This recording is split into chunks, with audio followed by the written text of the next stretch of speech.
Oi, pessoal, sejam muito bem-vindas, sejam muito bem-vindos. Sou o professor Vitor Valente e esse aqui é o podcast da Litera, uma realização da Litera Cultural. E toda semana você me encontra aqui batendo um papo com alguém muito legal sobre assuntos de interesse geral, do interesse de vocês.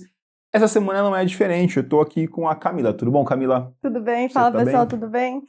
Camila, em primeiro lugar, ela foi minha aluna, o que é sempre assustador, beleza? Assim, alunos, ex-alunos que estão aí ganhando prêmio Nobel, fazendo um monte de coisa louca, escalando na Everest, e passou pela minha sala de aula. A Camila foi minha aluna no ensino médio e no curso de redação aqui da Litera, lá na outra casa ainda, né? Lá na literinha da gente.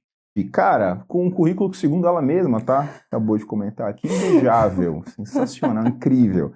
A Camila, vamos ver se eu acerto, porque essa é a segunda tentativa de início, tá? Ela vou ler, bacharel em fisioterapia pela Universidade Federal de São Paulo, a Unifesp. Tem especialização em intervenções em neuropediatria pela Universidade Federal de São Carlos, estou certo agora, Camila? A UFSCar. Ela tem aprimoramento em fisioterapia neurofuncional adulto e infantil, a ACD, certo? E cursa o mestrado em Ciências do Movimento Humano e Reabilitação de volta em casa na Unifesp, né? Volta para a Unifesp para isso, está cursando. Muito massa, Camila. Quando eu chamei a Camila, a gente, para poder bater um papo, foi muito em função de um trabalho muito legal de rede social que você tem feito, mas a gente já vai chegar nele, Camila. Eu gosto sempre de começar o papo, cara, perguntando de onde veio a escolha de carreira que você teve? Você falou assim, você é astronauta, arqueólogo, não, fisioterapia, né? De onde era uma parada que você já tinha desde sempre ou não? Conta pra gente, Camila. Tá, se fosse depender da Camila criança, eu ia querer vender pipoca ou ser motorista de ônibus. Super, e aí, super legal. Não é? Eu também Nossa, acho. maneiríssimo. E aí eu cresci no esporte, Tá. né? Eu fiz natação desde os 3 anos de idade, fui pro judô, e o judô foi a menina dos meus olhos, assim. Pirou ali. Apaixonada. A memória que eu tenho sua enquanto aluna de ensino médio é o lance do judô. Do assim, judô. A maluca do judô. Sempre assim, foi. Eu era maluca do judô, eu Exato. treinava horas e horas, né? Competia, eram finais de semana. Então, eu me dediquei muito, a minha infância e a minha adolescência inteira ao judô. E assim, o judô me deu coisas muito legais. Me deu muitos amigos, me deu medalhas, campeonatos, me deu muita experiência para lidar com algumas situações da vida. Mas ele também me deu muitas lesões e 3 pinos no ombro. De leve, assim. Vários presentes. E quando chegou o momento de escolher, né, de prestar vestibular, aquela coisa toda do ensino médio, eu sabia que eu queria ir para a área da saúde. Tá. Só que todo ensino médio, todo cursinho, quando se fala de saúde, se fala de medicina. Sim. E aí era aquela coisa, eu achava que eu queria medicina porque eu não tinha conhecimento de nenhum outro curso, né? Não era uma coisa que eu tinha sentado e estudado. E aí um professor do cursinho chegou em mim e falou assim, cara, você não quer medicina, não é o seu perfil, não é o que você está procurando, tudo que você relata, a sua experiência de vida, não é. Você já olhou a grade da fisioterapia? Legal. E eu já tinha feito fisioterapia muitas e muitas e muitas vezes na minha vida. Qual foi o professor, Camila, você lembra? Foi o Ferrari. Ah, de química. Foi o Ferrari de química. Legal, foi legal, o Ferrari. Legal. No coach do Ferrari e os deuses. Nossa, era esse o nome do curso sim, dele. Lembro. Nossa, desbloqueou a memória agora, é verdade. Tá. E aí, fisioterapia, eu vou prestar fisioterapia, eu vou prestar na Unifesp e eu vou passar. E eu vou para a área esportiva, óbvio, né? Não tinha outra opção. O caminho é esse. Era óbvio. E uma das coisas que foi muito presente também na minha família, né, os relatos da minha família, eu nasci prematura. Então eu fui um bebê de UTI.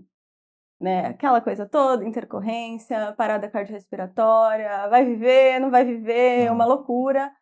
E no primeiro ano da graduação, com todas as minhas certezas da fisioterapia esportiva, eu descobri um projeto de bebês de risco. Né, da atuação da fisioterapia nos bebês de risco. E aí virou a cabeça. E aí foi isso, e eu nunca mais saí disso. Né? Cara, é um negócio muito, muito legal, várias coisas que você falou, mas tem uma que eu acho que me pega muito por ser professor e por atuar com alunos na fase de escolha, né, de carreira. Que é esse lance que você assim, nossa, né, eu tinha essa coisa com a área da saúde e automaticamente me veio o curso de medicina, porque é o curso mais falado, né, tem uma certa pressão, assim, em relação a isso. Como se a única possibilidade de uma carreira de sucesso fosse no campo da medicina. Sim. E eu vou confessar a você, Camila, que eu tenho uma dificuldade do tom da abordagem. Por isso que eu quis saber. Quem foi que comentou? Porque eu acho que o professor, acho que o Ferrari foi muito feliz na forma como ele atuou com você, porque é muito sensível quando você percebe, assim, essa mina não é isso que ela quer. Ela não está sabendo o que ela quer, Sim, entendeu, exatamente. né? Mas muitas vezes você melindra o aluno, a aluna está desconfiando da minha capacidade de passar. Acho muito legal que isso tenha rolado com você. Nós temos aqui alguns casos de sucesso em relação a essa tentativa de alertar o aluno, e alguns casos de fracasso, que, puxa, o aluno não levou bem e tal. Bacana que tenha rolado, né? Acho que muito feliz, né, que as coisas tenham caminhado de maneira positiva nesse sentido, né? Muito massa. Legal, legal, legal mesmo. E aí vem esse projeto, né, que você se encantou aí, foi logo no primeiro ano, é isso? Logo da no primeiro universidade? ano. E ali virou uma chave para você, né, acredito, e você, a partir dali, começou a trilhar esse caminho, é isso? Me conta. Foi isso, né? Então eu entrei já no primeiro ano fazendo uma iniciação científica nesse projeto de bebês de risco expostos ao HIV. E, além disso, a universidade também me apresentou um outro projeto que era para a gente dar aula nos cortiços, né, de crianças que habitam o centro de Santos, de jogos de luta. Olha, Junto ao útil ao agradável, nossa. né? Então, não era uma especialização esportiva, mas sim inserir as artes marciais de maneira A lúdica. Unifesp falou assim, vamos fazer um negócio pra Camila Pra aqui? Camila, Né? foi basicamente isso. E aí eu vi que dava para fazer tudo o que eu queria, né? Legal. Trabalhar com esporte, trabalhar com as crianças e fazer exatamente o que eu queria, né? Sem eu precisar pensar, caramba, eu tô abrindo mão de uma coisa que eu achava que eu queria, né? Que era a fisioterapia esportiva. Não precisei abrir mão de nada. Eu consegui fazer exatamente o que eu queria. E como é que assim foi que eu segui. esse trabalho, Camila, aí com os cortiços e tal? Como é que é essa parada? Nós éramos um grupo multiprofissional, eram alunos de vários outros cursos, que a Unifesp daqui de Santos trabalha assim, né? Nos 2, 3 primeiros anos de graduação, é todo mundo junto. Fisioterapia, nutrição, educação física. A gente não tem as aulas separadinha por curso, vai separar só lá na frente. Bem massa esse formato. Muito bacana. E nós montávamos aulas pensando em habilidades que a criança precisa desenvolver, né? Então, tanto o aprender a cair, quanto os jogos de ação e reação, tudo baseado em uma arte marcial. A gente inseria os jogos de luta misturando com o desenvolvimento, e cada um com a sua expertise também, porque tinha gente do taekwondo, tinha gente do jiu-jitsu, então não era uma coisa só, né? Era todo mundo misturado, cada um com a sua área para poder contribuir. Maneiro, demais. A graduação, então, ela vem com esse olhar, né? A universidade. E tem uma coisa que eu acho da universidade que é tão difícil convencer a molecada disso, porque eles não estão ali dentro, né? Então, cara, calma, não planeja uma carreira. Sim, não tem como. Você não faz ideia do que a universidade vai te apresentar, né? Do que vai aparecer para você, dos encantamentos que você pode se permitir ali dentro, né? Isso é maluco. Eu falo assim, deixa entrar e ali vai... Descobre depois, exatamente. Da graduação terminada, a sequência é após na UFSCar? Como é que é o lance aí? E como ela vem? Eu me formei em janeiro, em fevereiro eu já estava na CD fazendo o aprimoramento. Foi um mês seguido do outro, eu passei na prova e foi muito rico, porque é outro mundo, né? Foi muito legal ter feito faculdade em Santos, só que quando você vai para um centro de reabilitação tão grande quanto a CD, né? É outro mundo, outras vivências, você sai da sua bolha, né? Eu acho que esse é o ponto principal. E eu iniciei a pós-graduação junto com o aprimoramento. Você fez os dois ali de forma concomitante. Isso. E aí eu já iniciei também a minha escrita do mestrado. Já embalante, não vou parar. Isso aí, não vou parar. Não pode parar, tem que continuar. E na questão do mestrado, deixa eu até voltar aqui, né? O seu mestrado, Ciências do Movimento Humano e Reabilitação. Isso. Em português, isso significa o quê, Camila? O que você pesquisa e o que você estuda no mestrado? Me conta. Vamos lá. O nome do programa do mestrado é uma coisa. E aí você encontra um orientador dentro desse programa, cada um tem a sua área, a sua linha de pesquisa. Você vai fazer, né, exatamente aquilo que você quer. Você não vai estudar ciências do movimento no geral. Sim. O meu projeto de pesquisa de novo, é na pediatria. Eu continuei com a minha orientadora da graduação, a gente se deu super bem. E eu estudo hoje a participação em atividades físicas, recreativas e esportivas de crianças e adolescentes com paralisia cerebral. De novo, eu não saí do que eu queria. Quando a gente bateu um papo bem inicial, né? Pô, vamos sentar, fazer o podcast. Essa sua fala, Camila, ela me chamou a atenção de maneira muito sincera. Porque, em geral, você me corrige, Camila, se o meu olhar de fora não corresponde ao que se dá de fato. Mas me dá a impressão de que o olhar geral que se dá para criança, para pessoa com paralisia, ele é um olhar que ele gira muito em torno da terapia, né? Tratamento, sei lá, por assim dizer. E aí você vem com esse lance da questão do lazer, né? De se divertir, de fazer esporte. E eu achei isso muito maneiro. Eu falei assim, caramba, é muito importante falar o óbvio, que o óbvio são pessoas, e pessoas gostam de se divertir, pessoas querem dar risada, querem curtir, querem fazer lazer. Achei muito legal essa pegada, né, desse olhar não restrito ao elemento meramente terapêutico, né, como se ele estivesse lidando com o robô, né? Não, pelo amor de Deus. É isso mesmo, Camila? É exatamente isso, Vitor. Você resumiu o meu mestrado. É exatamente isso. Quando a gente pensa em crianças com deficiência no geral, não só a paralisia cerebral, né, mas deficiências no geral, elas nascem e já entram na terapia. Físio, fono, TO, o tempo inteiro, sempre em uma reabilitação intensiva para atingir os marcos motores, os marcos, né, cognitivos, de linguagem. E aí o que acontece? Elas crescem em um ambiente em que você tem que sempre atingir um objetivo motor, pensando na fisioterapia, né? Sim, claro. É sempre atingir um objetivo motor, e tudo bem você atingir um objetivo motor, mas quando você passa a sua vida inteira fazendo uma atividade física, que você pode considerar aí a fisioterapia uma atividade física, em que você tem o certo para fazer, então anda certo, levanta certo, assim tá errado, anda direito.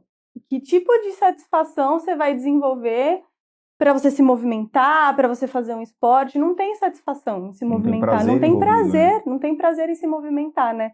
Então elas crescem e continuam inseridas em terapias e não tem essa transferência do que ela está conquistando aqui dentro da terapia para ela conseguir utilizar lá fora, num jogo, num passeio na praia, qualquer coisa que ela queira, né?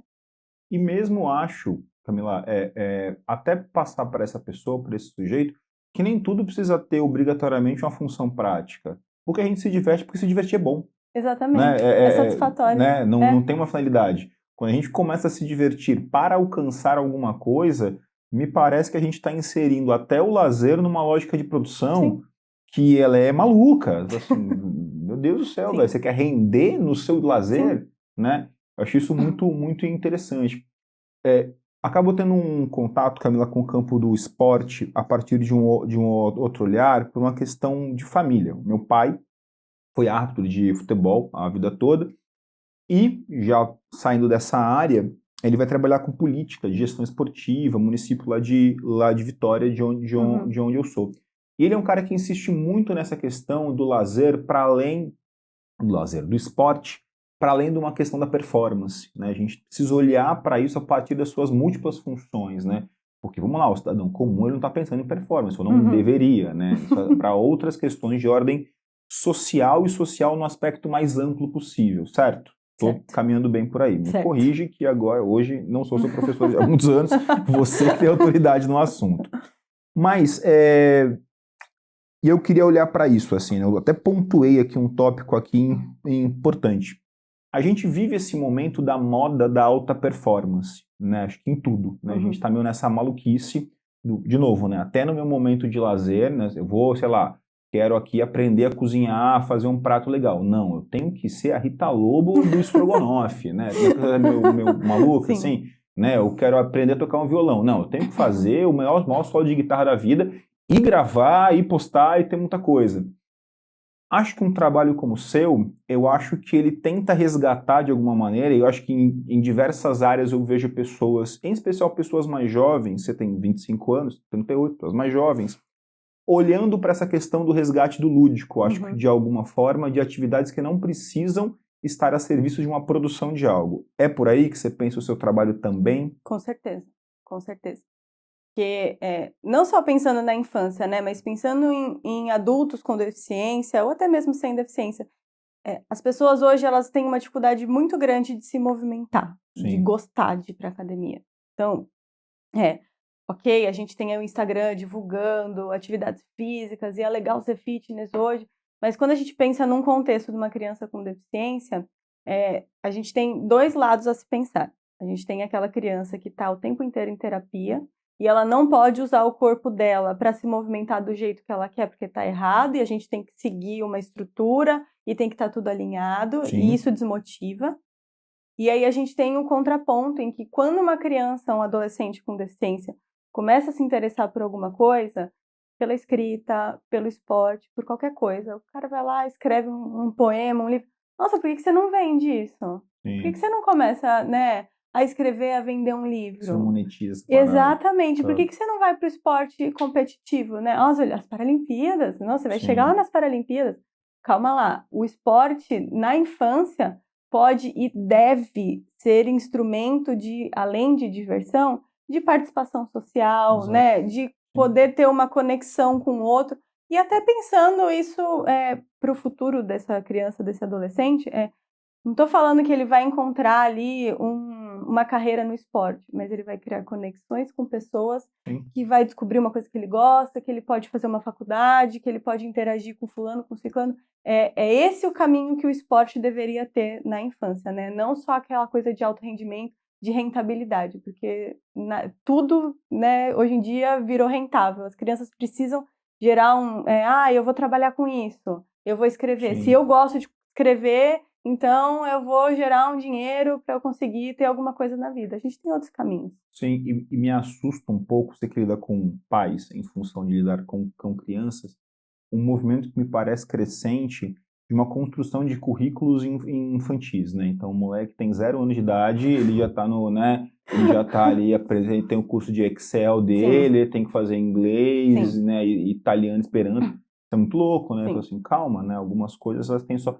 E em especial, Camila, no âmbito esportivo, porque eu acho que o esporte, com tudo isso que você falou, soma também a dimensão que ele é uma espécie de microcosmos da vida, no sentido de que você vai aprender a ganhar, porque ganhar é um aprendizado, né? Eu preciso aprender a ganhar, você vai aprender a perder é um aprendizado também, né? Pessoalmente, eu tenho muito uma bronca de quem não sabe ganhar do que de quem não sabe perder, né? Acho que existe uma ética na vitória, né?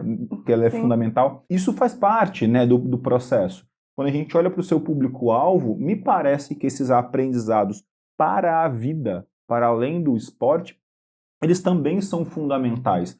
Até, Camila, num combate a um preconceito inerente a essa categoria, a essa pessoa, é olhá-la sob um viés de uma espécie de um coitado constante, né? Eu acho que o esporte ele consegue fugir um pouco disso, concorda? Concordo. Né, eu acho que ele está muito nessa via. Você tocou num ponto que foram os Jogos Paralímpicos, né? Acabaram de acontecer aí, bem recentemente isso. Olhando como alguém que atua dentro mais ou menos dessa área, ainda que você não atue com alta performance e tal. Como é que você tem olhado para a questão dos jogos? Você acha que a popularização deles naquele momento, ela se restringe a esse momento ou não? Há de fato uma crescente de interesse? Da minha parte, eu acho que ele ajuda a quebrar um pouco essa ideia de uma pessoa com deficiência impotente, que não tem a potência, que não tem formas como entregar esse tipo de questão. Ou não, você acha que é um tipo de olhar sensível a esses temas que se restringe àquele período que morre depois e volta mais tarde? Como é que você olha a questão social que envolve os jogos, Camila? As Paralimpíadas, assim como os Jogos Olímpicos, não tem um olhar de inclusão. Sim. É totalmente excludente, porque a gente está falando da ponta lá, da nata, não é sobre inclusão. É sobre um cara que treina o dia inteiro, horas e horas, e ele é o melhor. Ali, ninguém é amiguinho do outro e está deixando o outro ganhar. É um ambiente competitivo. É um ambiente competitivo. Hiper competitivo. E eu tenho a sensação, e de novo, a gente tem vários jeitos de olhar para a mesma situação. Eu tenho a sensação de que, com essa divulgação das Paralimpíadas hoje no Instagram, porque passada, o Instagram não estava muito nesse movimento de divulgação, por exemplo, com a Cazé TV, né, que teve esse streaming. As pessoas ainda olham um pouco com, nossa, que bacana, parabéns para todo mundo, olha, inclusão, super-herói. Aquilo ali não é um super-herói, é um cara que treina o dia inteiro. Eu acho meio cafona, papo de É super-herói. muito ruim. Sei lá. É muito ruim, né? O cara treina o dia inteiro, vai ser chamado de super-herói. Não é. Não é.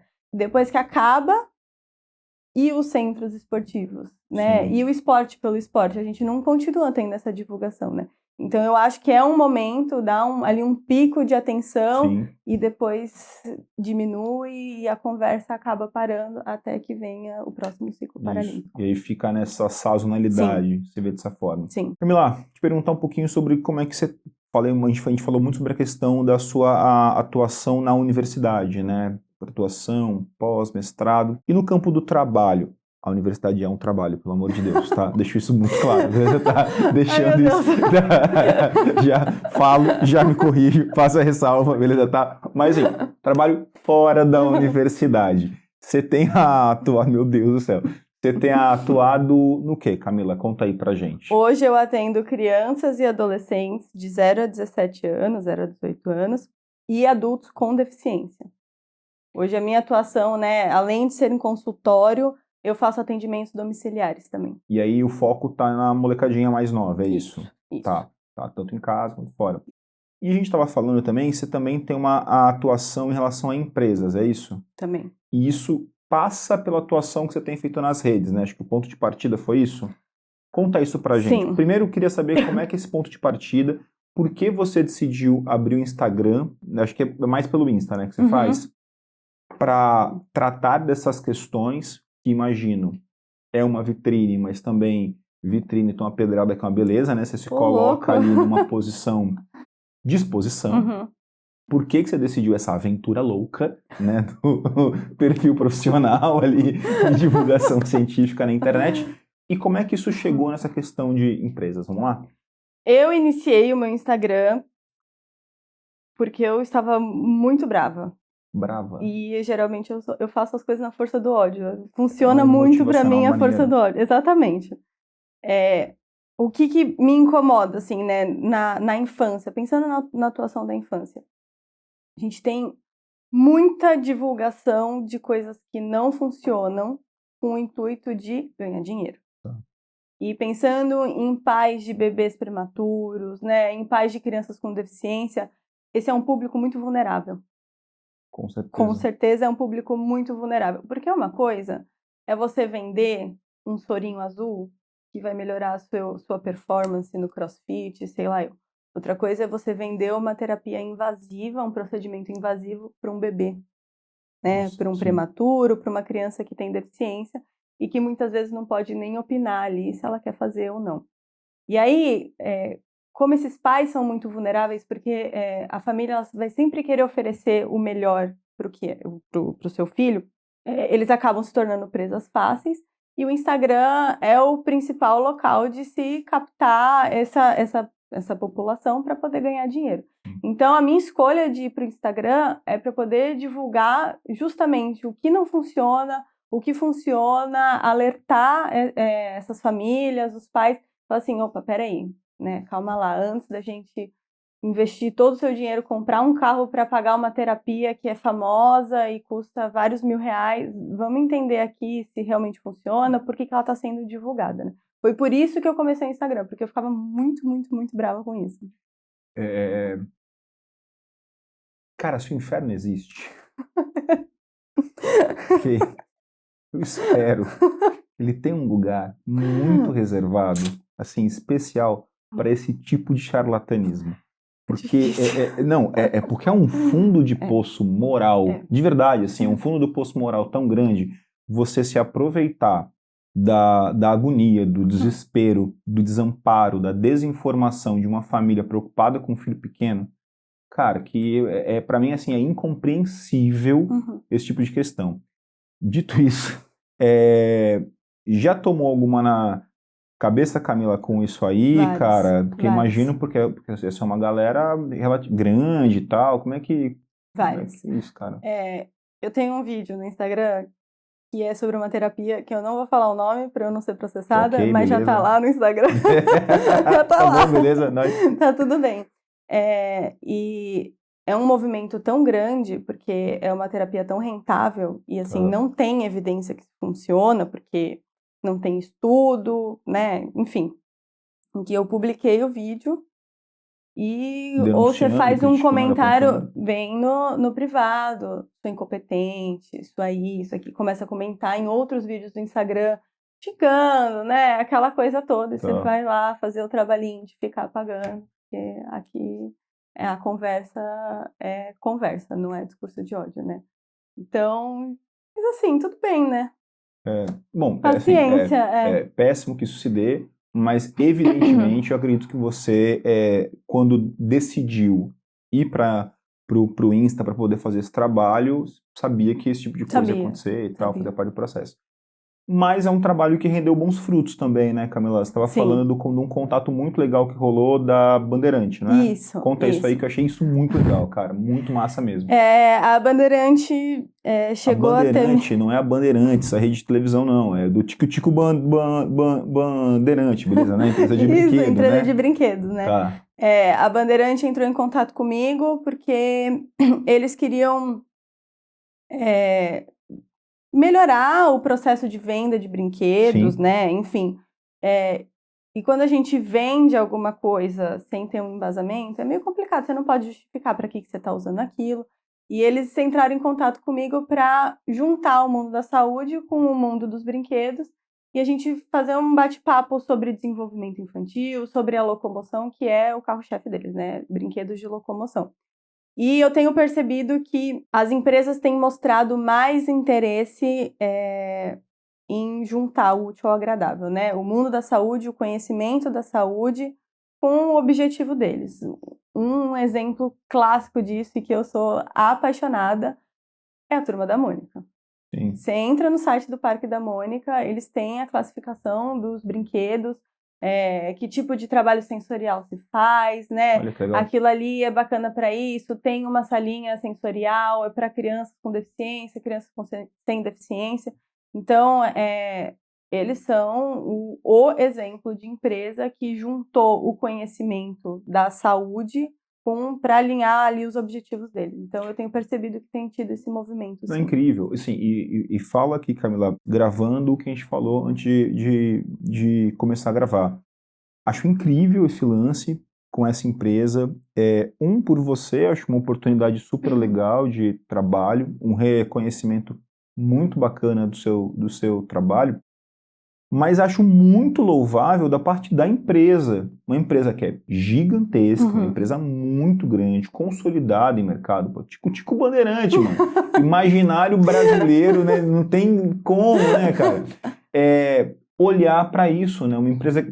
Por que eu digo isso? Poxa, é uma empresa muito grande, consolidada, que poderia sentar em cima ali da imagem e do patrimônio que constrói, do quanto vende, enfim, e beleza, ficar por isso mesmo. E não, essa busca por um olhar de fato para quem é esse produto, né? São crianças, a gente tem que ter um olhar para isso. Acho isso muito louvável, né? Muito massa mesmo, né? Cara, legal demais. Camila, para eu não esquecer, quais são as suas redes para o pessoal escutar a gente, tá vendo a gente? É para essa câmera aqui, eu tenho que falar, tá? É para essa câmera aqui, ó. Essa aqui. Ai, meu Deus do céu. Gente, tá acontecendo esse constrangimento, porque na hora que eu fui explicar para Camila o funcionamento da dinâmica das câmeras, falei, Camila, quando você quiser, por acaso, falar com o público, é nessa câmera aqui que você precisa falar, né? Que tá no cantinho aqui. Ela falou, não vou falar pra essa câmera, de jeito nenhum. Eu não quero. Vocês podem me encontrar no Instagram, meu Instagram é @CamilaRuivo. Mais fácil que isso, acho que... Camila Ruivo. Te encontra ali. É isso aí, tá? é isso aí. Fazer esse trabalho. Maneiríssimo, legal demais. Como é que você tem avaliado, Camila, nesse seu trabalho, essa participação da sociedade? Porque, vamos lá, é um dever do poder público, né, por óbvio, olhar para essas questões de acessibilidade, inclusão, enfim. Como é que você tem olhado para a questão da sociedade? Você falou da questão da empresa, e como é que é o seu trabalho com as famílias também? Que, obviamente, tem um papel fundamental para isso. Você falou da fragilidade dessas famílias, então eu queria que você falasse um pouco mais desse núcleo e da importância que esse núcleo tem para esses pacientes, para essas crianças, enfim. Tem um doutor que ele é muito famoso na minha área, que é o Dr. Peter Rosenbaum, e ele é um dos maiores nomes da prática centrada na família. Tá. E aí ele fala assim, se a partir do momento que a criança não está conseguindo passear, brincar, sair para tomar um sorvete, porque ela está dentro da minha terapia, eu estou ocupando esse tempo, tá de alta. Tem alguma coisa esquisita. Alguma coisa, algo de errado não está certo. Sim. Então, com a prática centrada na família, o que a gente quer? É sair, né, da cena e que essa família assuma os objetivos, as metas que eles querem alcançar, o que é importante e como é que esse trabalho vai ser melhor voltado para eles, porque não adianta eu ir lá toda semana, ficar lá 1 hora atendendo, beijo, tchau, né? O meu trabalho é orientar, muito mais do que atender, fazer exercício com o bebê, é orientar, para que essas famílias consigam reproduzir o que eu faço ali 1 hora por semana. Então, muitas vezes, nas orientações, a gente consegue espaçar o atendimento para 15 em 15 dias, para 1 vez no mês, porque aquela família está tão bem orientada que eu não tenho que estar ali. E o meu objetivo é que eu não esteja, atender, né? Entendeu? O meu objetivo é realmente que, com o passar do tempo, eu não esteja, que aquela família consiga seguir as orientações e saber o que elas têm que fazer, por que caminho seguir, para não cair em cilada, né? Para não se desesperar e conseguir ofertar o melhor para o desenvolvimento do filho deles. Eu tenho falado aqui, Camila, com algumas pessoas da área da saúde. Falo com você, da fisioterapia, já falei com o educador físico, falei com psicólogos, enfim, pessoas de um campo mais amplo. E uma palavra que volta sempre é essa, né? A conquista de uma autonomia. Sim. Nas áreas mais diversas, claro, cada um no seu setor, na sua seara, elas se cruzam, mas ocupam cada uma o seu espaço. Essa importância de conquista de autonomia, de fato, e tanto para essa criança quanto para essa família, né? No cuidado com isso. Acho isso fundamental, central. Massa. Camila, o nosso público ele é fundamentalmente formado por pessoas mais jovens que você, tá? E que estão, a maior parte delas, buscando a escolha de carreira profissional, para onde eu vou, para onde eu não vou. E certamente tem gente ouvindo esse papo e falando assim, interessante esse negócio aí, maneira separada. Conselhos que daria para a jovenzinha, para o jovenzinho que está cogitando a fisioterapia como possibilidade de carreira. O que você diria para essa pessoa? Faça. A gente ainda tem um mito de que a fisioterapia é aquela coisa insuportável, que a fisioterapia é chato, e às vezes é mesmo, mas não precisa ser. É mito, mas às vezes é. Às vezes é. Né? A gente ainda tem essa visão da fisioterapia de chegar lá, ultrassom, choquinho, gelo e tchau, a fisioterapia não é isso. A fisioterapia tem uma imensidão de possibilidades para se seguir uma de carreira, áreas de trabalho. né? Carreira acadêmica, dar aula, trabalhar com esporte, trabalhar em UTIs, né? A gente viu aí na Covid o boom de fisioterapeutas, né? A importância dos fisioterapeutas dentro do hospital. Fisioterapia do trabalho, a gente pode atuar em empresas, né? Existe uma imensidão de coisas. A partir do momento que entrou, cuidado também para não cair em cilada do coach querendo vender curso de que não funciona, ninguém precisa gastar o seu dinheiro, né, suado em coisa que não funciona. É estudar prática baseada em evidência, né? Senta a bunda na cadeira, vai entender como é que lê um artigo, vai entender como é que interpreta um resultado para não ficar à mercê dos outros e acreditar no que as pessoas falam. Eu tenho desculpa te cortar, Camila, mas eu até para não perder, eu tenho uma impressão, e você de dentro da área pode me dizer se ela se confirma ou não, é que em especial na área da saúde, e aí nas áreas todas da saúde, tem crescido uma quantidade razoável aí de profissionais caindo nesses papos de terapia com o menor sentido e tal. Não sei se numa visão tecnicista do próprio trabalho, né, que olha só ali para o objeto pontual do seu trabalho, sem ter uma dimensão mais ampla, social, da sua função, talvez passe por isso, mas eu acho que é uma área especialmente sensível ao charlatanismo nesse momento, né? Sim. Tanto pela questão financeira, né, que se ganha muito dinheiro com isso. Quando você vai divulgar alguma coisa, e você quer passar uma informação correta, você precisa sentar e estudar para você conseguir passar uma linha de informação. Isso Para demanda você tempo, divulgar uma trabalho. fake news, Opa. você só senta e escreve a fake news. É muito mais fácil você divulgar uma coisa que não funciona do que uma coisa que, né, tem evidência ali que funciona.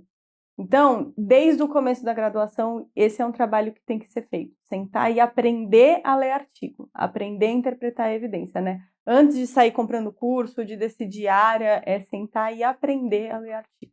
Uma pergunta que me escapou, ainda bem que eu voltei nela, Camila. Num passado não tão distante assim, a presença de pessoas da universidade que estão ali fazendo a sua pesquisa nas redes sociais, ela era mal vista. Sim. Havia um olhar muito depreciativo, Sim. né? Ah, virou um influenciador, como se isso por si só fosse depreciativo. Você é uma pessoa que está na universidade e também atua nas redes sociais. Esse olhar está mudando ali dentro? Eu acho que sim.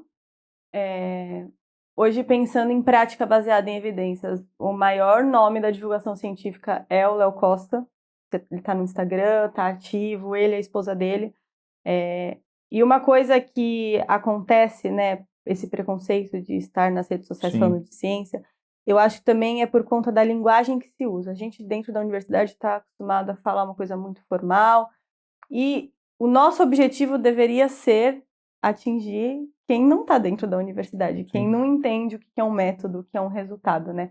E o pessoal que vende pseudociência, o pessoal que vende esse tipo de coisa, eles têm uma comunicação impecável. Ela é muito eficiente. Eles sabem se comunicar, e eu acho que esse é o problema, a gente não sabe se comunicar nesse ponto, né? A gente ainda está lá falando de métodos e intervalo de confiança, meu, isso aí não importa para o público, né? Eu entendo que quem é do campo da ciência, do campo acadêmico, que decide ir para as redes sociais, está indo por um trabalho muito difícil de ser feito, que é um trabalho de transposição de linguagem, que é fundamentalmente um trabalho de transpor linguagem. Sim.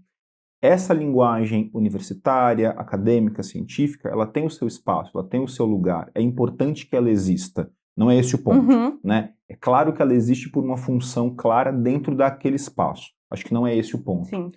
Mas é importante também que a universidade, ela olhe para fora dos seus muros, né? E não existe olhar mais abrangente para fora dos seus muros do que as redes sociais, né? É uma grande vitrine. Mas deve dar um trabalho danado essa transposição, que é como você simplificar uma linguagem sem ser simplista, né? Sem você ser reducionista daqueles conceitos.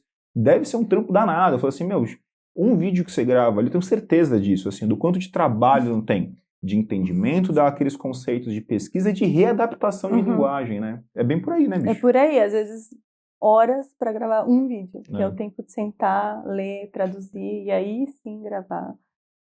Que podia estar vendendo a pílulazinha azul do CrossFit, gente, não tá podia, fazendo tá isso. Vendo? Sacana, brincadeira isso. Pensei. Camila, brigadão, massa mesmo, gostei Obrigada, demais do papo, achei que foi muito, muito, muito legal. Molecadinha, se você quer fazer medicina, faça, mas se você quer da área da saúde e está em dúvida, existem muitas outras áreas dentro desse campo. Obviamente, isso não é uma depreciação da área da medicina, pelo amor de Deus, precisamos de bons médicos, boas médicas por aí, mas precisamos de bons profissionais nas mais diversas áreas da saúde. Ela é múltipla, ela é variada, ela tem caminhos dos mais diversos. A fisioterapia, propriamente dita, apresenta tantas e tantas áreas. Pelo amor de pesquisa, né? Vai atrás, conversa. Você tem a Unifesp aqui em Santos, quem é de Santos? Federal no litoral é mais legal. Muito mais legal. Federal com praia, é outro rolê, outra parada, cara. Muito massa. Camila, obrigado mesmo. Obrigada, por ter vindo, topado o convite. Quero deixar o registro, Camila, de que sim, tinha que ter presente para você aqui, mas a produção vacilou forte. Apaga o produção vídeo, então. que vacilou nessa parada, mas esse presente vai chegar para você, beleza? Tá? Não, então apaga o vídeo. Já era. Apaga. Cancela essa parada. Pode apagar. Então, gente, é o seguinte, ó. Valeu mesmo, Camila. Obrigadão. Obrigada, viu, Vitor? Pessoal, espero muito que vocês tenham gostado desse papo, assim como a gente gostou. Foi muito bacana. @Camila Ruivo, é isso mesmo. @Camila Ruivo. Sigam a Camila para que vocês não caiam em lorota de gente tonta, beleza? Tá? E não seja você um tonto também. Espero que vocês tenham gostado muito do papo de hoje. Eu achei muito legal, foi muito bacana. E se você está assistindo a gente, não esquece de fazer aquilo tudo que você sabe que tem que fazer e você não faz, que é aquele lance de curtir vídeo, assinar canal, tipo sininho, aquele negócio todo. Se você está nos ouvindo no seu distribuidor de podcast, curte esse episódio para que ele possa chegar em outras pessoas. Beijo para todos vocês.